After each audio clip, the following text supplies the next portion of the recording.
Well, good morning. I am here to share with you my passion for integrating technology with students. And specifically, of course, I love Google Classroom. So what we're going to be talking about is how we can use Google Classroom to get started this year and some of my favorite add-ons that I like to use in addition to using Google Classroom. Google Classroom is my hub. It is where I start everything, whether or not it's digital. I'm actually a big fan of paper. There's no reason to have everything be digital. And I also think we shouldn't have everything be paper. There's some room in the middle, but I do put all of my assignments into Google Classroom to make it transparent for students, parents, and myself. What are we doing? And then I can eliminate hearing, what did I miss? I hate hearing that. So if you want to put into the chat some of your favorite tips or questions about using Google Classroom, let me go ahead and add my screen share. What we're specifically going to be looking at today is creating a new Google Classroom class. We're using the hashtag #BackToClassroom, and you can join the Facebook group at backtoclassroom.org. Now, I am Alice Keeler. I am a classroom teacher. I teach high school math, and then I also part-time code for Schoolytics. That's schoolytics.io. And I would love to hear your thoughts on that and how I can help you to use Google Classroom better by getting you the information and the reports that you need through Schoolytics. Other things that I love to use is Moat, Pear Deck, GoFormative, quizzes, and Screencastify. Now, why do I love these things? Not because they're digital. If I could quote Jim Van Ides that did our science live stream yesterday, is you don't start with the tool, you start with the verb. You know, what do we want to do with students? What do we want students to learn? What are their interactions? We talk about students first and tools second. So what I love about these particular tools is that my verb is feedback, interactions, collaboration, student participation, active student engagement. And these tools all help me to do that. And so I am going to go ahead and grab, I had saved for myself a link to all of these apps that I like. So if I can go ahead and post those in there for you. Here we go. All right, yes, if you would take a visit to schoolytics.io, if you go to moat.com/Alice, you can get a free 3-month trial of the premium. Go to GoFormative.com, quizzes.com, peardeck.com, and Screencastify.com. I think these are all ways to be interactive, give good feedback with students, and really improve learning. Those are my verbs. All right, so let's go ahead and get started. I'm going to take a look at Google Classroom today. So I'm going to switch over here. Your first move is to go to classroom.google.com. If you have never used Classroom before, please make sure that you sign up as a teacher. It'll prompt you and say teacher or student. Please make sure you say teacher because it is quite the hassle to have to undo that. You got to get your IT person to fix your mistake, and it's going to be unfun. So make sure you choose teacher. Now, right when you come in here, you see a few things. You see the to-do list. Those are for any classes that you're a student in. Now, one of the best things that you can do for yourself, I think, to learn Google Classroom is to be a student in Google Classroom. So if you were to join alicekeeler.com/membership, I have online workshops that are in Google Classroom. And really, I think one of the best things you get out of that is just a better understanding of how Google Classroom works from the student perspective. Now, the to review, that's the one here in the middle. If you don't have to do this because you're not a student in any classes, to review is for you, the teacher, and that allows you to see which assignments students have submitted across all of your classes. And to be honest, I'm not a real big fan of how Classroom does calendar. It only puts assignments on the calendar by the due date. So it doesn't show it as assigned, it just shows when it was due. That is helpful, but I prefer to communicate with my students in other ways, but that is there. So let's go ahead and get started. We're going to create a brand new Google Classroom class. So you're going to come up to the plus icon in the upper right-hand corner and click plus and choose Create Class. Now, as a teacher, you can join a class and be a student, as I had already mentioned, or you can create a class. I'm going to do that right here. create class. And so I'm going to call this one Geometry Keeler. Now, I prefer to put my name in the class title because students might have other classes besides mine, and it just really helps everybody to know who it's for. In the sections section, I want you to put the school year. So this is the 2021-2022 school year. I'm still not used to that. What happened? Where did the 21st century go? We're already 21 years into it. Okay, so you're going to put the class name, and my tip is to include your name and put in the section, and I'm going to click create. The other two are, well, the bottom three are optional, honestly. The top one's the other one's required, but I really encourage you to include the school year. Include the school year in that, because when you go to reuse assignments, it's going to make it a lot easier for you to know how old is this assignment. Okay, so I'm in my class. You'll notice that when you start a brand new Google Classroom class, it takes you to the stream. Now, I highly encourage you to start a brand new class every year. Don't just remove your students from last year. Hopefully, you've got some new ideas and some updates and some changes that you want to do, and you don't want everything published all at once anyway. So let's take a look here. The first thing is it guesses what kind of theme that you want. So I'm going to go here to the bottom right in the banner, and I'm going to choose select theme so I can choose what I want it to look like. Now, you cannot choose your colors in Google Classroom. It's going to choose those for you automatically, but you can choose it a little bit if you choose one of the pre-selected themes. So I'm going to go over here to math and science, and maybe I like this purple one. I'm just going to come over here to other knitting needles. Why not? So if you want a particular theme color, go ahead and use select class theme. It's going to automatically put an image in there for you. Now, if you go to alicekeeler.com/GC header, let me put that down in the chat.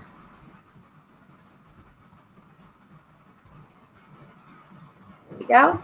You'll be able to create a Google Drawings template for Google Classroom. So this is the right size. I'm going to right click and go to background, and I like to choose gradient, and I get a fun gradient going on in my header. Now, if you really want to get crazy, you can right click again, go back to background, and choose custom. So I right click on that Google drawing, I choose background, I go to custom, and then you can add colors. I'm going to add colors and tie-dye your Google Classroom header. Now, I always like to include a Bitmoji. And so I'm clicking on my Bitmoji Chrome extension, and I'm just going to literally drag it right onto my Google drawing from the Chrome extension. Okay, here we go. And then I just need to do the file menu, download, and I'm going to download it as a PNG. So download as PNG, and then come back over here to my Google Classroom. And instead of select theme, which you'll notice my class is purple, that the button is purple, my links are purple, they all match. Instead of that, I'm going to upload my photo. Now, let me warn you, you have no control over what color it complements your photo with. So when you do your own picture, I'm going to drag that right up in here. And you're going to need to resize this rectangle. It always wants to crop it off. So you're going to resize it so it's the whole thing. Notice that fits in there real nicely. And select class theme. Now, before I click select class theme, let me warn you, it's going to dim the header. It's going to put kind of a layer over top of it and darken it up. Pretty sure no one likes that, but what that allows Google Classroom to do is have that class title and code. All of this text pops out. It's a lot sharper when the background is faded out. So expect that. There's nothing you can do about it, but you can put your own header on there. Now, once you create your Google Classroom class and you choose your image and your header, I want you to go ahead up to the cog in the upper right-hand corner. So this is your settings for your Google Classroom. So let's take a look at those. I'm going to scroll down that. I already put that in there. Now, this is a little bit different this year than it was basically a year ago, 2 years ago for sure, is this manage invite codes. So they've changed it so you can now use this invite link. So you see it says invite link, and this is how you can invite students. So what I do is I have a class website. I copy the link to the Google Classroom. I send students to my classroom website, and they can just click on the button that I make on my website, and they can join just with the link. I'm going to go ahead and put that in the chat. Join my Google Classroom class. Okay. So they notice I just had to paste that link and able to share that out to you if you would like to jump into the class. That is one way that you can invite students. Now, I'm always on the lookout. I'm on the lookout for these tiny triangles. So I want to click on this tiny triangle, and I can turn off the invite code. So what's that going to do? It's going to keep students from joining with the code. You can reset the code. So if you used a particular code and you want to stop having it distributed, but you still want to be able to add new students in, go ahead and just reset the code. Now, here is the class code. If you want just the code, you manually highlight it, Control-C, copy, so you can paste that where you want to. It used to be that you could copy that, but now they just want you to copy the link, which is pretty great. I like that. Now, I prefer that students join themselves. Either they click the invite link, but I think it's also really important that students know how to just join a Google Classroom. Why? Because Google Classroom goes beyond your classroom. You are able to have a Google Classroom for maybe different clubs or organizations or subgroups. Did you know that you can add a student as a co-teacher? So you can allow student-driven lessons simply by allowing a student to be a co-teacher in another class. So what you can do is put up posters around the school says, hey, who wants to try out for the basketball team? Here's the Google Classroom join code. And I really think that this is the best way to manage clubs and sporting events and different things that you want students to join when they're not on your roster. And so I like to display the code. They should know how to go to that plus icon in the upper right-hand corner and add the code. So sometimes I just want to display the code because I want to make sure kids have this skill of knowing how to join a Google Classroom from the code without necessarily using the link. Now notice it doesn't give me an opportunity again to copy the link if I want to paste that someplace. And then look here for this broken square. This broken square is going to take it full screen. So you can project, or if you are in Zoom or Google Meet, you can screen share this and students can get the code. Now, of course, if I'm in Zoom or Google Meet, I'm going to copy the invite link and paste it into the chat, just like I did here into the comments. I'm going to do exit full screen, so this little unbroken square, bringing it back and clicking the X. Come on down here. It says students can post and comment.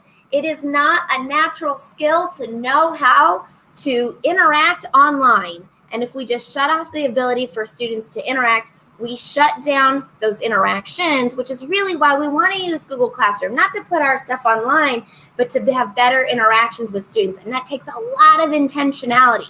So please leave on, students can post and comment to the stream, and then work with students on class norms on how to be polite and what is and isn't appropriate. Will bad things happen? Will students say some things that maybe they shouldn't? Sure. Step one, delete it. Step one, delete it. And then let's have a conversation. And I know that your students are probably better than my kids. They'd get it the first time. No, probably not. And so as we are dealing with young people, we have to teach them how to behave politely online so that they know how to behave politely online everywhere, including on Instagram and Facebook and Twitter. Young people really aren't on Twitter. We're at TikTok. And since we're not necessarily having Instagram in our classrooms, this is a great way for us to teach that digital citizenship. Now, my personal preference here is for classwork on the stream. I want show attachments and details, and I'm going to tell you why. While I can go to the to review list. All the to review list shows me is if students have submitted work. It doesn't show me if students have asked a question about the assignment. Well, if students ask questions about the assignment in the class comments and I don't see it, then they're going to be very grumpy. You know, it's a double-edged sword. When you are quick to interact with students, it really builds community and improves learning. And on the other side of it, when you're slow or you don't see them, then they're talking about you at lunch. Like, oh my God, she never responds. I asked a question and she didn't say anything.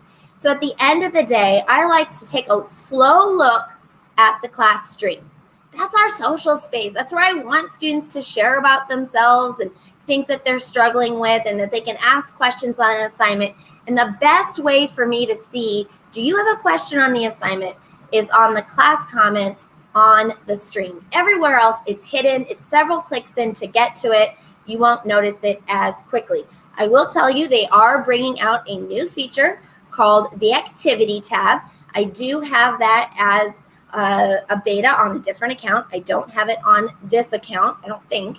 And that does show you some of the class comments. Not all of them, because it actually only shows the last interaction a student made, not all of the interactions. So just to kind of be aware of that. So I prefer show attachments and details. You don't need to show deleted items. That is only for you. And even when you show deleted items, it's only visible to you and not to the students. So if a student says something inappropriate, step one, delete it. It's not like it's deleted. You can still toggle this on so you can see what it was if you need to have a parent meeting or a meeting with an administrator. If you are using Google Meet with your students, you can choose to have the Meet link show up in the banner on the stream and also a link on the Classwork page. So I'm going to go ahead and click Generate Meet Link. And notice that I can toggle on and off if it is visible to students. So I encourage you to toggle it off if you're not having a meeting, and toggle it on when you are, because that helps make it clear if they are not supposed to be meeting with you via Google Meet. Now, one of my favorite things to do is, even when I'm in person, I still like to fire up Google Meet and screen share, and then it records. So I have all of those recordings for any students, for whatever reason, who can't be there in person. Scroll on down to your grading. To be honest with you, the grading calculations on Google Classroom are terrible. I highly recommend you do not rely on Google Classroom for your grades. So the default is no overall grade, and I encourage you to leave it that way and to not show the overall grade to students in Classroom, because you're probably going to have Power School or one of these other grading, some other place that students find their grades. And when they don't match, it just becomes a hassle.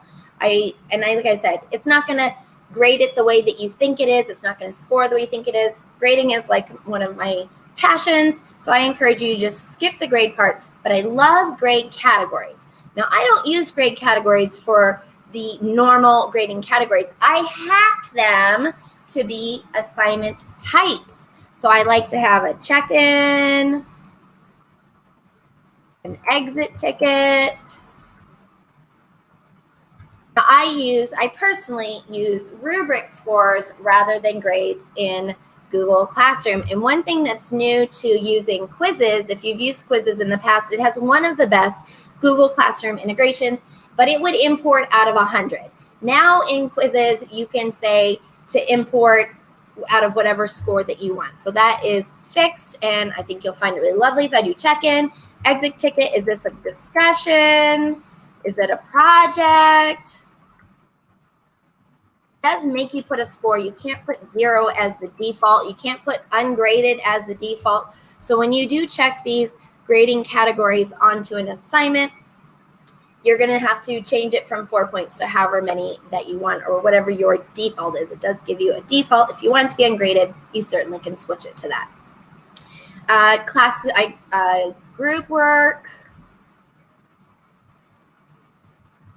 and assessment. Okay, whatever you want to do, whatever the assignment types, activities. Optional and challenge is ones that I always include. I'm going to think some more of these later. This isn't my full list. Okay, now just so you know, I code Google Classroom, and there's a lot of things that I can do with code with Google Classroom. Google Classroom does not get the API, the coding, what I'm allowed to code with, does not allow me to have access to these grading categories or the weighted grades or the rubrics and the private comments. I have no ability to code those things. So another time, I'll share with you some of the things that I've coded to help you to use Google Classroom better. But just so you know, these grading categories are not something that I can include in any of my projects, unfortunately. And there is a save button. There is a save button. So you just go ahead and save. Now, this stream is your social space. This is how you can get to know students. Have your conversations, discussions, threaded discussions here. All right, it's going to allow me to do several things. I can post to multiple classes. I can choose only certain students. I don't have to post to all my students. I'm just going to post to some of my students, and I can do that there. So if I have an announcement for the 5 students who didn't turn in the permission slip, I can just select those 5 students and give an announcement.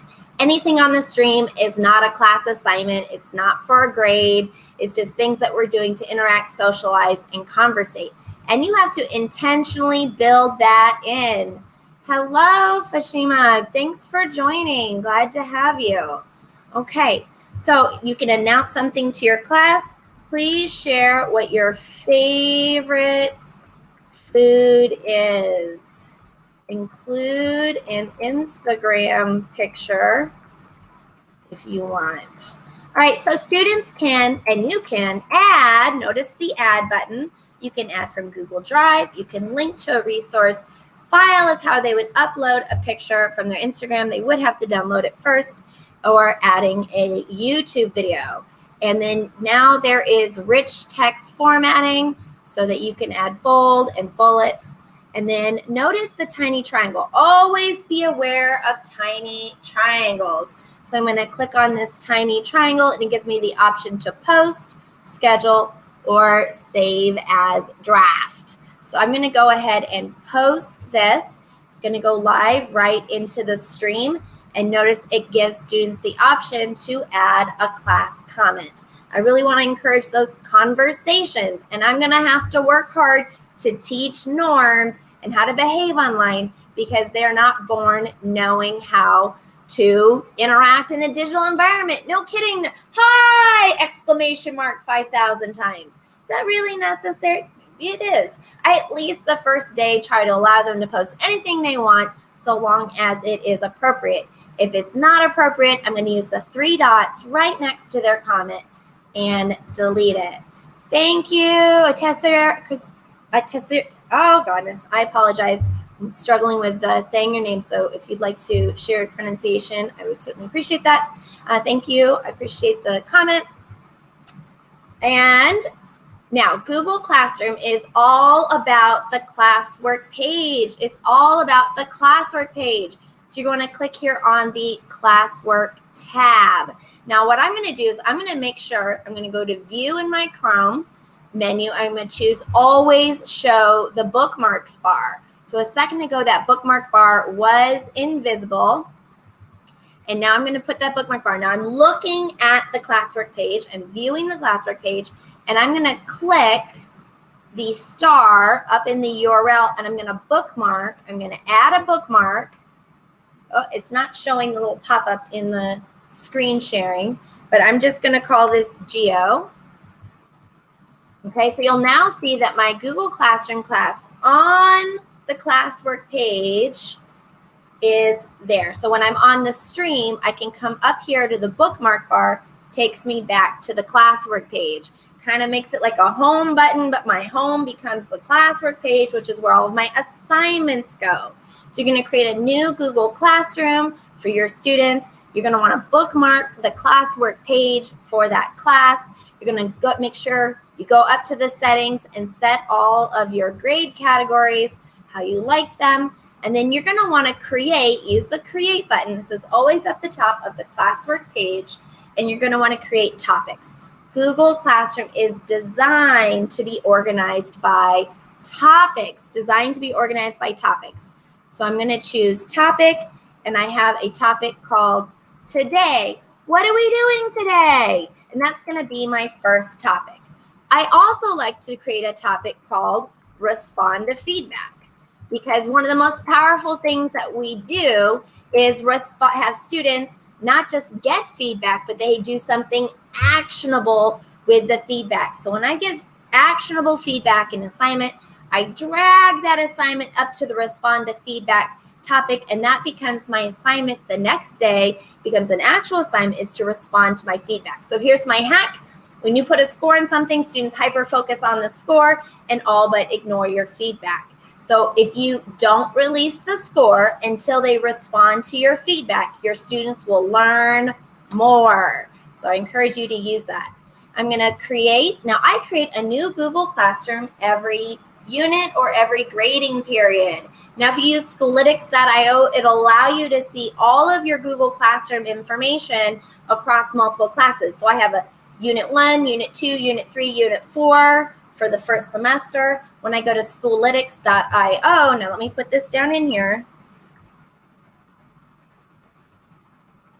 When I put Schoolitics.io, when I go there, it'll show me all the grades and all the information I need about my Google Classroom all in one place across all 4 units. So this really helps me because this is one of my favorite things to do. And create a new one. Why? So many reasons. It's easier to reuse assignments when you're only reusing them from the unit that you used last year and not all the assignments from last year. And also I can be a lot more creative with my topics. If I have designed for the unit. So it's Unit 3 resources, Unit 3 in the news, Unit 3 challenges, Unit 3 videos. And I get all of these ways that I can organize my Google Classroom up really nicely by unit. And then I just create a new Google Classroom for the next unit. So I'm going to go ahead and create a topic. And I'm going to call that topic Unit 1 resources, like the syllabus and the link to the textbook. And I'm going to click Add. And I'm going to go ahead and drag this down. So I want that below. You want the newest things at the top. You don't want to scroll past old things.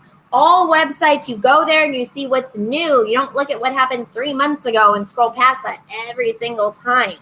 So that's another great reason why you want to create a new Google Classroom every unit, is because the more stuff you have in the Google Classroom, the slower it loads. So this will help keep your Google Classrooms peppy by having a fresh start each unit. Now, once you have all of your topics and you've gone to the settings and you've done your grade categories and you have everything set up the way that you want it, go back to the classes page. This is the 3 lines menu in the upper left-hand corner. Go back to the classes page. And you'll notice what it says here under the 3 dots.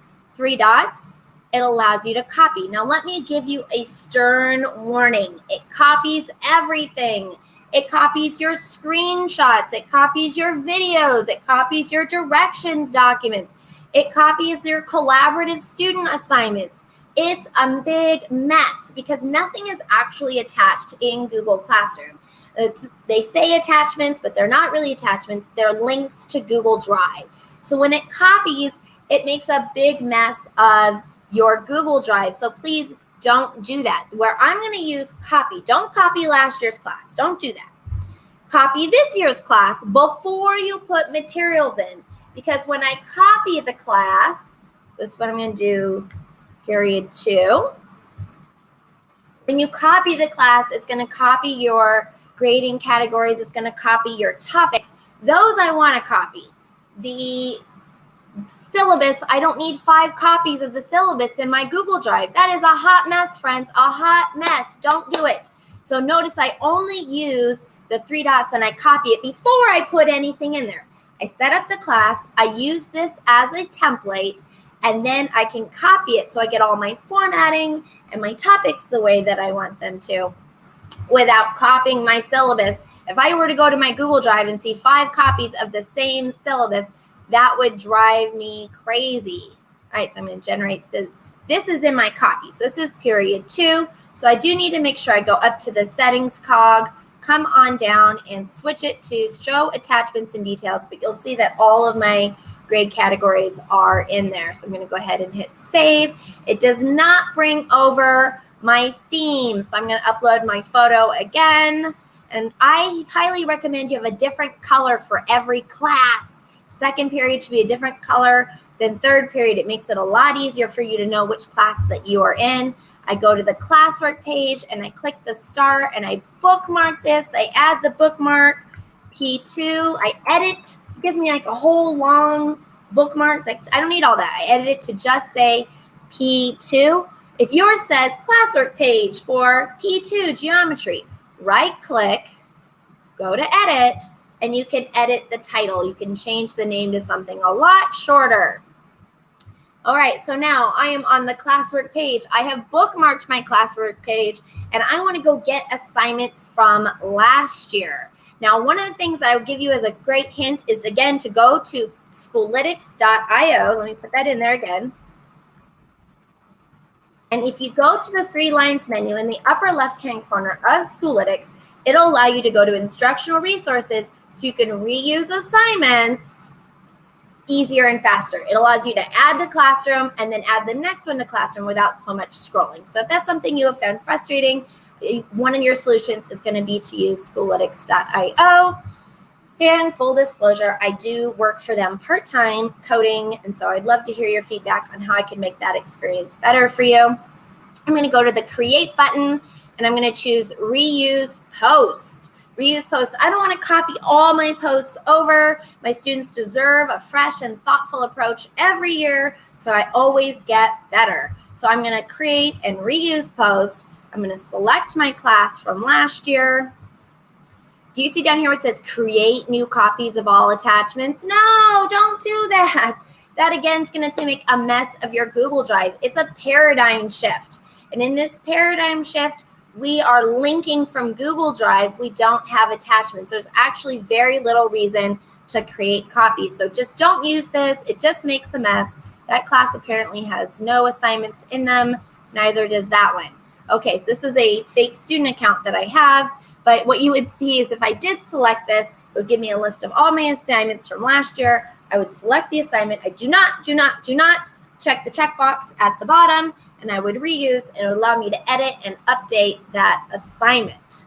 When you're ready to create a new assignment, you go create and you choose assignment. Don't use quiz assignment. All that is it adds a Google form for you. I can add my own Google Forms. I'll show you right now. The problem with quiz assignment is it adds some weird code to it that makes it hard for you to reuse your own stuff. Ugh, no thanks. So I'll just go to assignment. And if you do want a Google form, click on create and notice that I can add forms right here in this assignment. Now you might want it to import scores. See how it opens up right here? So I can edit this form. If you haven't, when you're in Google Forms, make sure you go to the 3 dots menu and go to Preferences so you can choose to automatically collect emails. This is super important because otherwise you won't know who submitted. And so make sure you collect emails. I'm going to save, and then I want their name. Now, it doesn't do it on the first one. Notice this one's still not collecting emails. I can kind of come up in my Google form to the settings cog and choose Collect Emails. Save. So I want their name. Tell me something you think I should know. Okay, so I've got my Google form. It's a quick get to know you. And what's awesome about Google products is there's no save button, so I simply can close this. And I'm going to click right here where it says untitled form. Now, I did title it. I just haven't refreshed that assignment page yet, so don't worry about it. If you did want this to be a quiz, you can go to the settings cog, and on that 3rd tab, you can choose make this a quiz with all of its settings. So you can do that. I'm going to go ahead and close it. And this is number 001. Now, my bestest tip I can give you is to number all of your assignments. If you put it in Classroom, number it, 3-digit number, and the hashtag. And the hashtag is super important. It helps you to find them faster in Google Drive and Gmail because it's not one. What has a 1 in it? Everything. Hashtag 001 is unique. So I highly encourage you, please use the hashtag getting to know you. And I can choose multiple classes. I can select only certain students. It doesn't have to be all the students. You can choose my grade category. It's a check-in. I can change my points if I want to. Now, when you select the due date, do be aware that it puts it at midnight. Please be aware that students need to eat dinner with their families, and I highly encourage you to please, please, please put the due date time before dinner so that students don't skip dinner to do homework. All right, and then under topic, I'm going to choose today. What are we doing today? And you can add a rubric. I'll get into that another time. And you can just click assign. Now, always pay attention to those tiny triangles. The tiny triangle allows me to assign, schedule, or save as draft. Now, right now, when I choose a schedule, it only gives me an option for this one class. If I were to post this to 2 classes, notice schedule is grayed out. That's only for now. They are going to make it so that you can schedule to multiple classes. That is coming, and each of your classes can have a different time. So be aware that for now, you can only schedule if it's to 1 class, and that option will change. So I'm going to go ahead and click assign, or I could have saved it as a draft. All right, so now I'm here. I've got today, getting to know you, 3 dots menu, and I'm going to choose edit. You'll notice that I can select grade importing. It's right on there. So a lot of times I'll save it as a draft, come back and select grade importing. Sometimes it just shows up for me right away, and sometimes I have to come back in. It's no big deal. So I can import those scores, but please, please, please, please, if you're using a Google form, make sure that it is collecting email addresses. Make sure that it is collecting email addresses. And so that's under the settings cog, collect emails. And then if you go to the 3 dots menu under preference, you can make that your default. Double, triple check. If you didn't collect it, you won't know who responded. So please do that. Okay, and go ahead and save. Now this is just enough to get you started. And so when I'm done with my today, I can drag it and move my assignments by dragging around on the Classwork page. And I want to remind you that I have my bookmarks that takes me back to the Classwork page quickly for each Google Classroom. So I can click that create button and reuse posts from last year, or instead go to schoollytics.io and reuse your posts from there. I hope this was enough to get you started. We will be doing more, and you please use the hashtag #BackToClassroom. Use the hashtag #BackToClassroom and share your Google Classroom tips and what third-party apps you like to use. This doesn't want to display for some reason. And if you go to backtoclassroom.org, please join backtoclassroom.org. Join the Facebook community, and we can talk about these and any more tips or questions that you have. We can share them there in the group. And thank you, Hannah, for joining. Appreciate everybody, and you have a fantastic day.